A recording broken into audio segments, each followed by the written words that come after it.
연세중앙교회의 윤석전 목사님의 기독교 안에 있는 미신의 전통을 타파하라, 그리고 당신을 성공시켜라 책 2권을 함께 소개합니다. 믿음으로 산다는 것은 과연 어떤 것인지 한번 들어보세요. 차를 타고 가다가 라디오에서 나오는 상담 내용을 들었다. 저는 종갓집 맏며느리인데 명절 때만 되면 제사 문제 때문에 항상 마음이 불안하고 너무 힘듭니다. 우리 남편과 시댁은 제사 지내는 것을 생명을 걸고 합니다. 저는 어떻게 해야 하나요? 그러자 상담하던 목사가 이렇게 대답했다. 자매님, 하나님께서 불화를 원하시겠습니까? 화목을 원하시겠습니까? 하나님도 가족과 대립하고 싸우는 것을 원치 않으실 겁니다. 그러니 제사 음식도 차리고 시중도 들면서 가족들을 먼저 감동시킨 다음에 그들을 예수 믿게 하는 것이 옳다고 생각합니다. 걱정하지 말고 제사 지내시고 그 대신 마음속으로는 주님을 사랑해야 합니다. 어떤가? 그럴듯한가? 그러나 이것은 성경과 완전히 다른 소리다. 예수께서는 말씀하셨다. 내가 세상에 화평을 주러 온 줄로 생각하지 말라. 화평이 아니요 검을 주러 왔노라. 내가 온 것은 사람이 그 아비와 딸이 어미와 며느리가 시어미와 불화하게 하려 함이니. 마태복음 10장 34, 35절. 하나님의 말씀대로 살려고 할 때 가장 가까운 가족들과 먼저 영적 싸움이 일어난다는 말씀이다. 내가 어렸을 때 우리 집은 어머니가 제사 지내지 않고 주일에 일하지 않는다고 아버지로부터 엄청난 핍박을 받았다. 아버지에게 맞아서 어머니 몸이 성할 날이 없었다. 사람들은 그런 우리 집을 보고 예수 믿는 사람이 덕이 안 된다고 손가락질했다.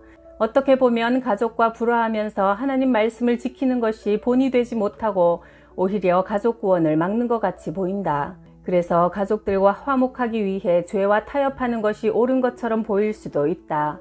하나님 말씀을 지키려고 할 때 인간과 일어나는 불화는 의를 위해 핍박을 받는 것이기에 하늘에서 상이 있다. 그러나 하나님과 생기는 불화는 심판을 피할 길이 없다. 인간과는 아무리 불화할지라도 하나님과는 반드시 화목해야 한다. 주 예수를 믿으라. 그리하면 너와 네 집이 구원을 얻으리라. 사도행전 16장 31절. 우리 아버지가 가족들이 예수 믿는다고 그렇게 핍박했지만 결국에는 예수 믿고 돌아가셨다. 사람과 불화할지라도 끝까지 하나님 말씀을 지키고 뜨겁게 주님을 사랑하는 자에게는 하나님께서 그를 핍박하던 가족들까지 구원해 주신다. 하나님은 어떤 우상에게도 절하지 말고 섬기지 말라 하셨고 이방인의 제사는 귀신에게 하는 것이라고 분명히 말씀하셨다.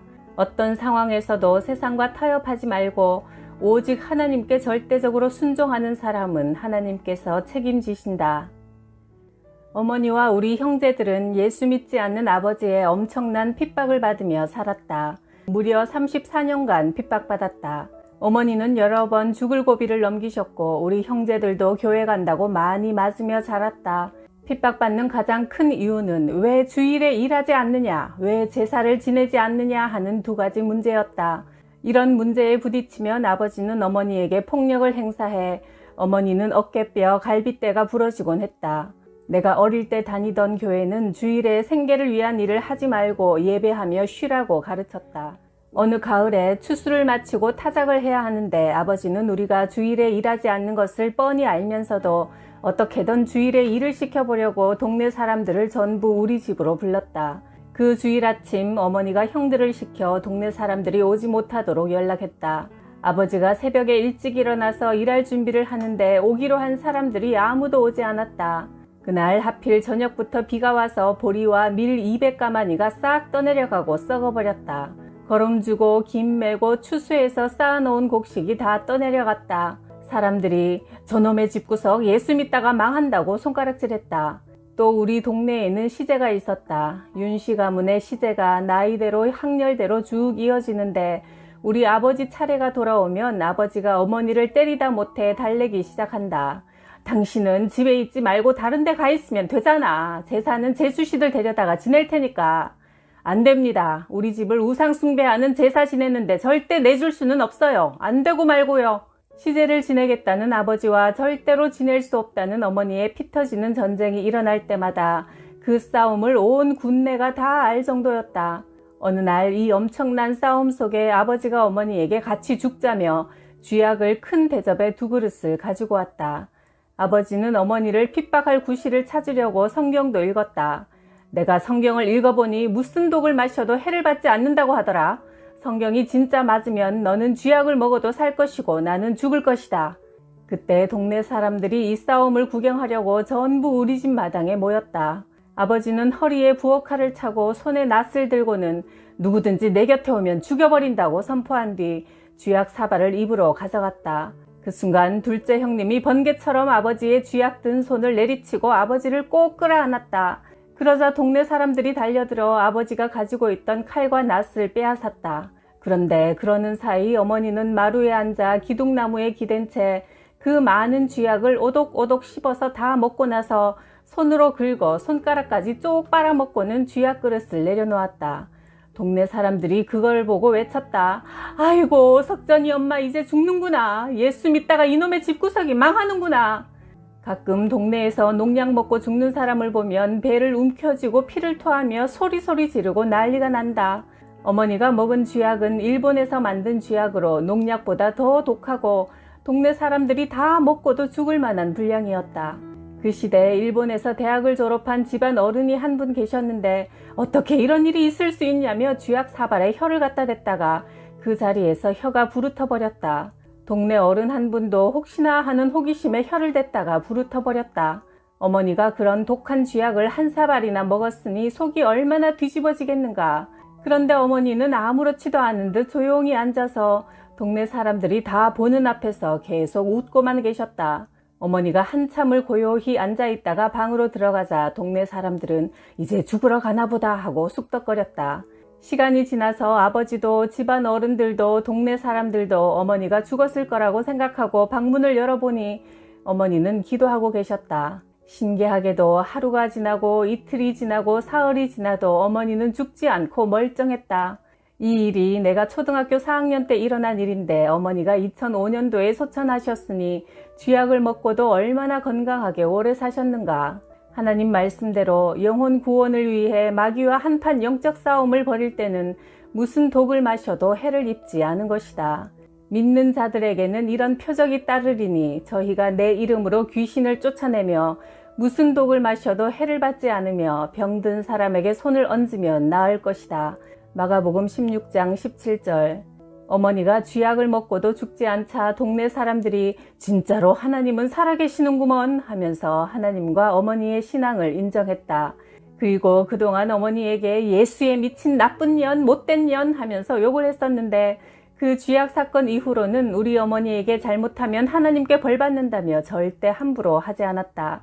하나님은 안식일을 거룩하게 지키고 우상 숭배하지 말라고 하셨다. 그런데 만약 어머니가 적당히 타협하며 주일에 일하고 제사도 지내면서 예수를 믿었다면 우리 어머니는 쥐약 먹었을 때 분명히 죽었을 것이다. 어떤 핍박에도 굴하지 않고 끝까지 하나님 말씀대로 산 자에게 무슨 독을 마셔도 해를 입지 않는다는 말씀이 그대로 이루어진 것이다. 우리 동네에 지금도 이 사건의 증인들이 남아있다. 그렇게 핍박하던 아버지도 결국은 예수 믿고 구원받아 천국 가셨다. 다른 신에게 굴복하지 않고 오직 하나님만 붙들며 하나님 말씀을 끝까지 지키는 자에게 하나님은 반드시 승리를 주신다. 마귀가 어찌 해볼 수 없는 사람이 주를 위해 죽기로 작정한 사람이다. 마귀가 가진 최고의 무기가 사망, 죽이는 것인데 예수를 위해 죽기로 작정했다면 마귀가 그를 이길 수 없는 것이다. 이 세상에서 목숨을 걸고 죽음을 각오하고 할 만한 일은 신앙생활밖에 없다.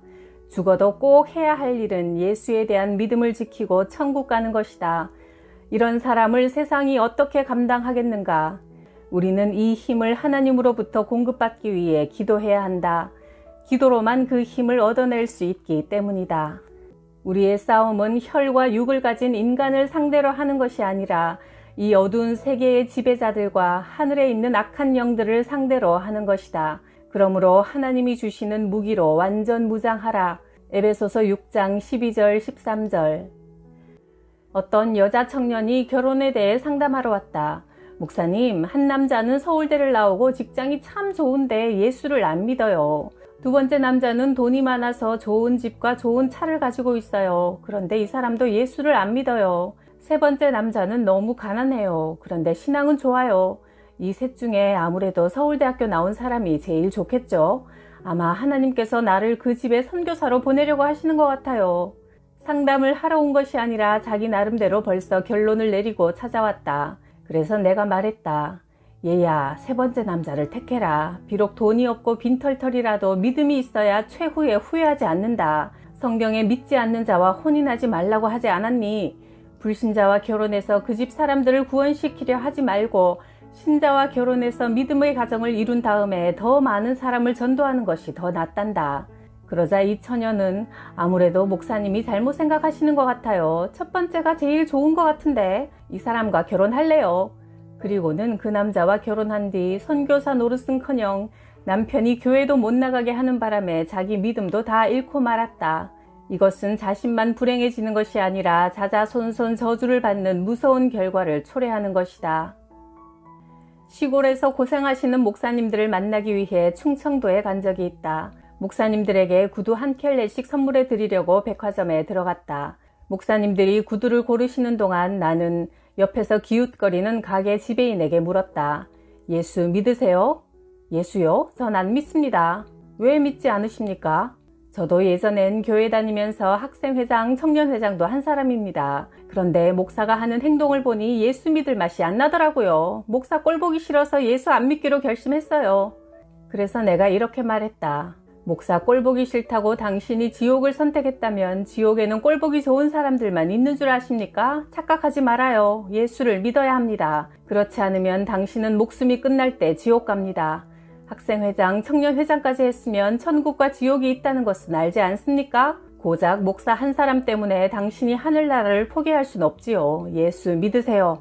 그는 내 말을 한동안 심각하게 서서 듣더니 예, 다시 예수 믿겠습니다 하고 대답했다.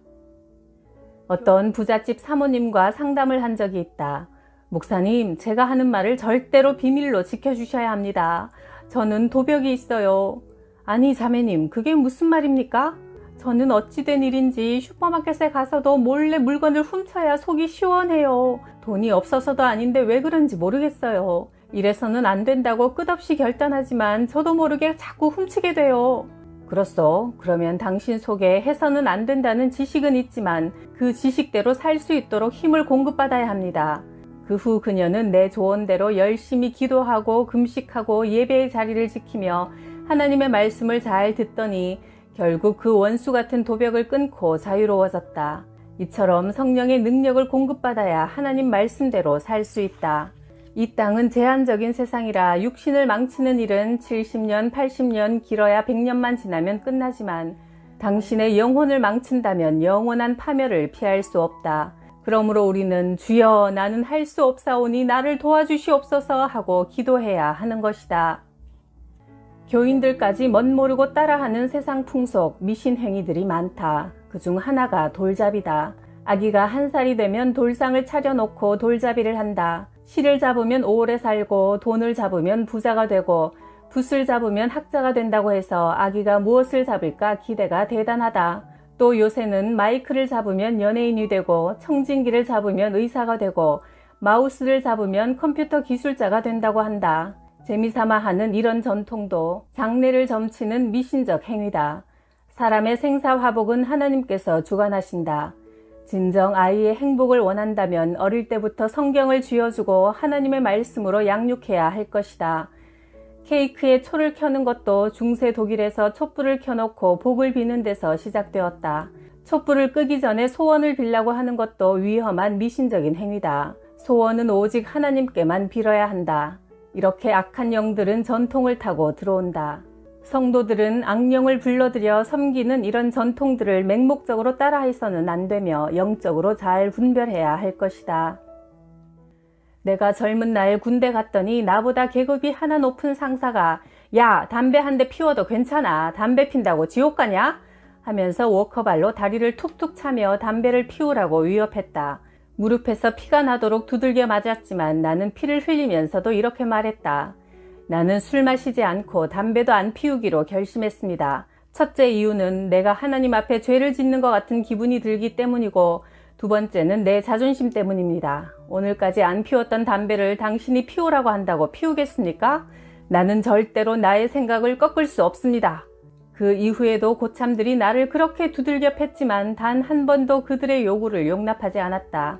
그 이유는 하나님을 사랑하고 나를 사랑했기 때문이다. 자기 영혼을 사랑하는 사람은 잠시 몸이 편하고 즐겁기 위해서 죄를 용납하지는 않는다.